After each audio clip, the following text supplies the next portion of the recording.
Hey there. Something that comes up with my clients a lot is that when they are in a relationship, they feel that in the beginning, everything seems to go really great. And then there comes a turning point in the relationship where the arguments and the fights start to build up. And the arguments and fights continue to build up. There's no real resolution to the arguments and the fights. Each party feels like they're not being heard, that they're not being understood. And this continues on for a while. And after a while, the relationship just falls flat and it ends.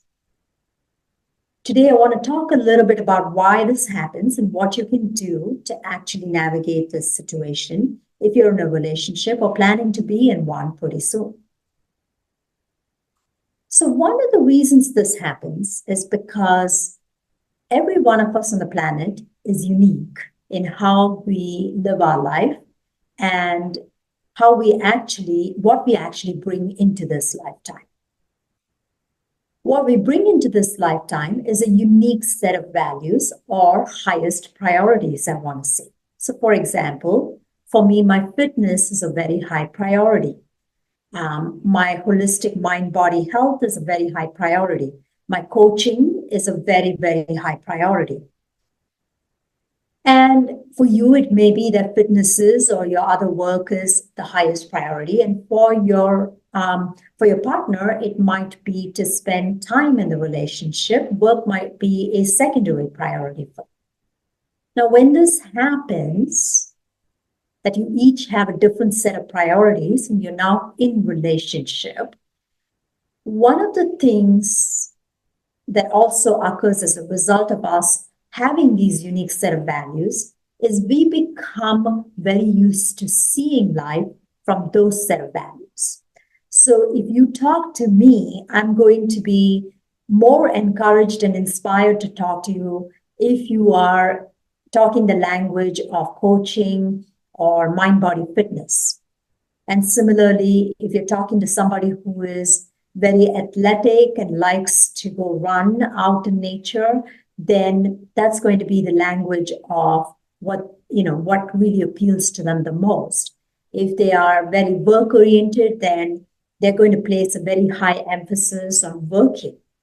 However, if somebody has more of an orientation to being in the family and having family time, that's going to trump their workouts, okay?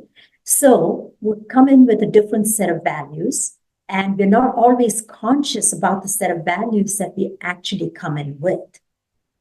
And on top of that, we get used to wearing a lens or a filter which comes from our world, our perceptions, and our values in the relationship.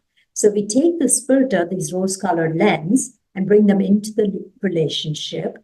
And what a relationship is about is it's about helping us see a more expanded view of what the world is and who we actually are through this other person. So the key is it's through this other person. So now we come into a relationship, and when this other person says, I want to spend more time with you, and you are really consumed at your work, or they complain a little bit and they say, you're really, at work, or you're always jogging out in nature, or whatever it is that pleases you, they're complaining for the fact that their values are not met. And you're resisting it because your highest value is actually being out in nature and working. Okay, so for you, a stress release when you come from work, maybe you go out and run in nature.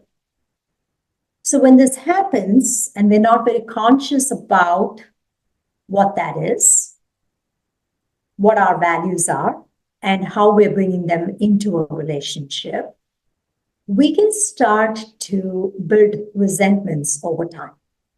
And the resentments may come in the form of, well, he never pays attention to me. He comes back home and goes right off to do his running or his fitness activity. And for me, it's really important that I spend time in the family. I don't get enough time with him. Therefore, the resentment starts to build up. And when this starts to build up, And we don't actually get to the core of the problem, but we actually stay in the surface issues like you're not paying attention to me, you're not spending time with me. What ends up happening over a period of time is our trust and confidence in the relationship and in the other person to meet our needs actually goes down.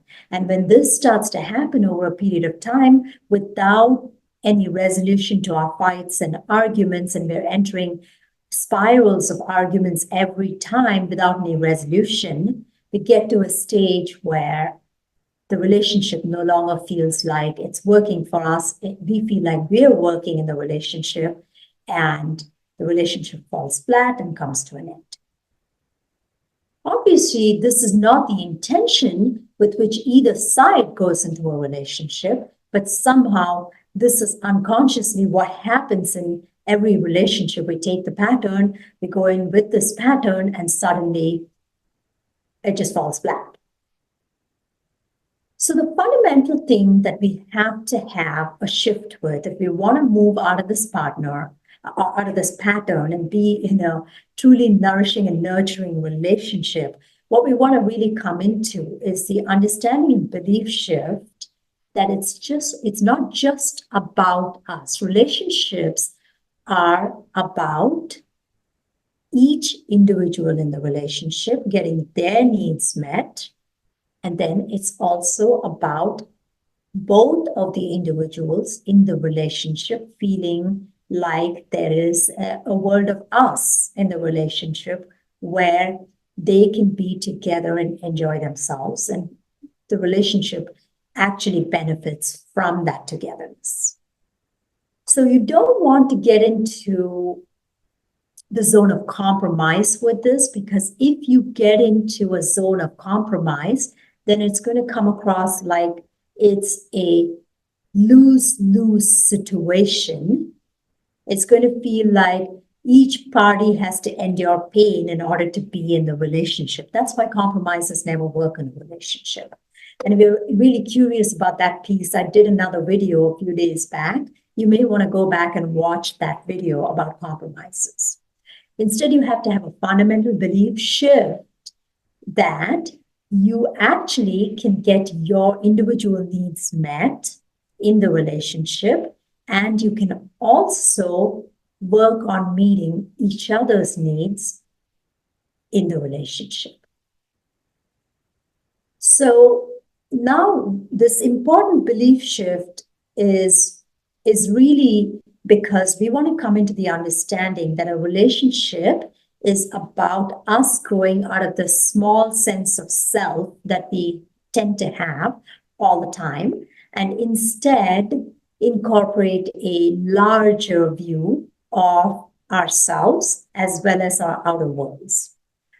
So what I'm actually talking about here is going to apply to an intimate relationship, but also it applies in the context of all relationships, whether it is a parental relationship, whether it's that is a parent-to-child relationship, or you are actually connecting with your parents, or whether you're connecting with your co-workers. It doesn't matter what type of relationship. What is key for you to absorb and understand is that all relationships will benefit from you understanding that you have a different set of values from somebody else, and you're here in relationship with this person to expand your view of yourself and for them to expand their view of themselves through the relationship.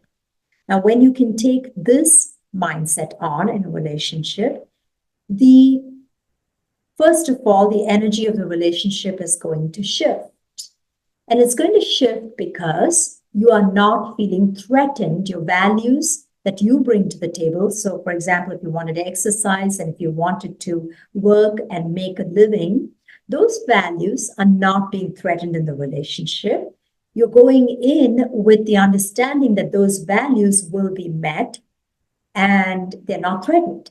When you go in with that understanding, you naturally become more restful in the relationship and you have a more open mindset to who the other person is in the relationship. and why they are unique and why their perspective or way of living their life is just as important as your perspective and way of living life. Now, from this place, you are actually positioning yourself to co-create in the relationship rather than have a codependent relationship. It's a very important shift because a codependent relationship is one in which you have the sense of, I'm going to give you this in exchange for this. And a real relationship, you actually don't exchange your values. You do not project your values onto somebody, and neither do you inject your values from somebody. So this means you can be you, they can be them, and you both are functioning at a high level of thrival in the relationship. Now, when you can start to experience this, a relationship actually takes on a new dynamic of trust and confidence, of faith, of understanding, of intimacy. And that is the most important shift you can have. But how do you do this? When you have independent set of values, how do you actually come into the relationship so that your independent values don't actually hurt the relationship, and in fact, they actually benefit the relationship? Well, what you have to do is, first of all, you have to get very clear on your values. Then you have to get very clear on your partner's values. And now with clarity that you both understand and know your values, you now cross-link your top values. Let's just go with the top 3 values for our purposes. That's more than sufficient. And then so you know your top 3 values, they know their top 3 values. Now you cross-link and identify how each value that you have benefits them and how each value they have benefits you. And when you cross-link it in this way, you now have a situation where your needs are going to be met and their needs are going to be met. Therefore, the relationship is positioned to be successful and thriving. And that alone will not also be enough. One of the other things you will also need is you will need the ability to step out of your shoes and step into their shoes to see the world from their perspective. And when you can step into their shoes and see it from their perspective, you are not taking your values with you into their perspective. You're allowing them to have their perspective and you are retaining your perspective. And now you become more objective, rational, unbiased, and available, emotionally available in the relationship for the other person to also build with you. And over time, when we can keep doing this, because our values actually may change over a period of time, we want to always be in touch with what our highest values are.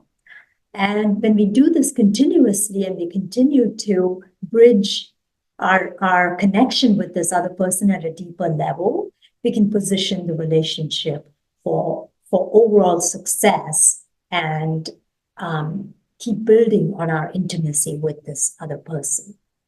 And ultimately, what I find is that this is the core building block that's missing in most relationships. And this is why relationships kind of fall flat and struggle.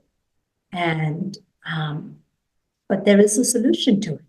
There's actually a very elegant solution that honors both sides. And when it can be done with a dedication, with an understanding that each person can benefit from it, it can really help the relationship to flourish and thrive. Have a good day.